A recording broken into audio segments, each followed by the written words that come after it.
গল্পটা একজন অদম্য মেধাবীর, যিনি জয় করেছেন দারিদ্রতা। বাবা রং মিস্ত্রি আর মা গৃহিণী। মেডিকেলে চান্স পেয়েছেন তাদেরই আদরের সন্তান জোবায়ের হোসেন, হবেন ডাক্তার। এবছর MBBS-এ ভর্তি পরীক্ষায় উত্তীর্ণ হয়েছে জোবায়ের। তাই অভাবের এই সংসারে যেন আনন্দের বন্যা বয়ে যাচ্ছে। রংমিস্ত্রি বাবার সন্তান জোবায়েরের মেডিকেল কলেজ পর্যন্ত আসার গল্পটা কিন্তু খুব সুখকর নয়। 2 শিফটে রঙের দোকানে কাজ করে স্বল্প টাকা আয় করে শত শত অভাবেও বন্ধ করেননি সন্তানের পড়ালেখা। টাকার সংকট কিংবা নানা প্রতিবন্ধকতা এসেছে তার পরিবারে, কিন্তু আত্মপ্রত্যয় বলিয়ান জোবায়ের পিছু হটেননি। অন্যদের মতো প্রাইভেট পড়া তো দূরের কথা, স্কুল বেতন কিংবা বই কেনার টাকা জোগাড় করতে হিমশিম খেতে হতো তার পরিবারের। জোবায়ের ছোটবেলা থেকেই মেধাবী ও বিনয়ী। ফরিদপুরের পিয়ারপুর সরকারি প্রাথমিক বিদ্যালয় থেকে 5ম শ্রেণীতে ট্যালেন্ট পুলে বৃত্তি পেয়েছেন। এরপর বনগ্রাম উচ্চ বিদ্যালয় থেকে GPA 5 পেয়ে SSC ও সরকারি রাজেন্দ্র কলেজ থেকে GPA 5 পেয়ে HSC পাশ করে। জোবায়ের মেডিকেলে পড়ার সুযোগ পাওয়ায় খুশি গ্রামবাসী। প্রতিদিনই তার বাড়িতে আসছে গ্রামের লোকজন। স্বল্প আয়ের পরিবারের সন্তানদের এমন সাফল্যে গর্বিত গ্রামবাসী। ফরিদপুর সদর উপজেলার কজুরি ইউনিয়নের তুলা গ্রামের কবির শেখের বড় ছেলে জোবায়ের হোসেন প্রতিনিয়ত করেছেন অভাবের সাথে লড়াই। তবে হার মানেননি জোবায়ের। সব বাধা পেরিয়ে জায়গা করে নিয়েছেন মানিকগঞ্জ সরকারি মেডিকেল কলেজে। তার প্রত্যাশা ডাক্তার হয়ে শুধু পরিবার নয়, হাসি ফোটাবেন সমাজের গরিব মানুষদের মুখেও। আমার বাবার ইচ্ছা, আমার ইচ্ছা যাতে ভালো একজন ডক্টর হতে পারি, দেশের মানুষের সেবা করতে পারি। এটাই তো সবার ইচ্ছা থাকে ডক্টর। তারপরেও আমার আশেপাশে যারা দারিদ্র্য সীমার নিচে বাস করে তাদের একটু সহযোগিতার চিন্তা ভাবনা আছে।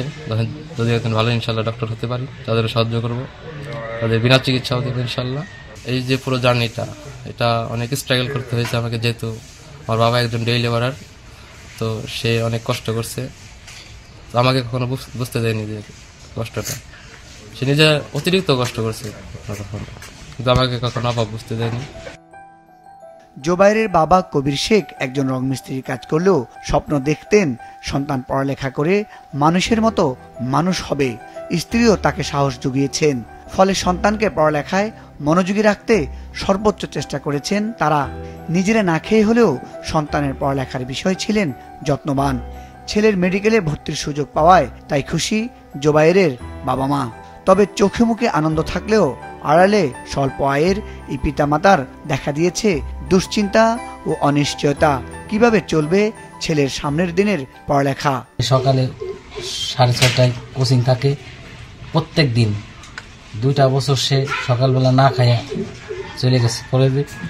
12টায় সে সকালের খাবার 12টার খাইছে। অনেক কষ্ট করছে আমার ছেলে, আমি এখনো কষ্ট করতেছি আমার ছেলের জন্য। আগের মতো যেমন 8 ঘন্টা ডিউটি 16 ঘন্টা করছি, এখন তো 16 ঘন্টা করতে পারি না, বয়স হয়ে গেছে। কাজ একদিন হয় একদিন হয় না, বৃষ্টি হইলে কাজ হয় না। 700 টাকা বেতন আমার।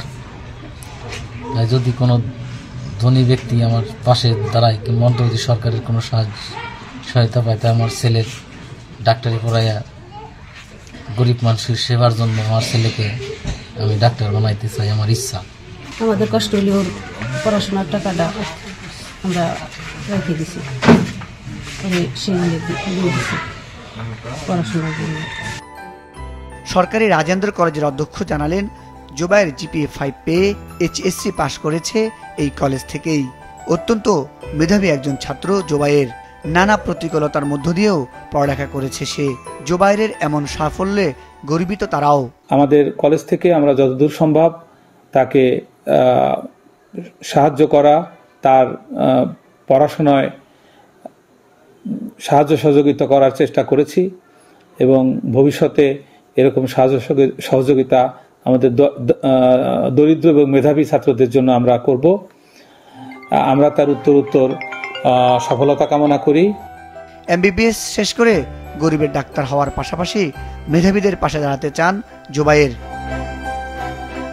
মুজাহিদ সাকিব, মাছরাঙ্গা নিউজ ডেস্ক।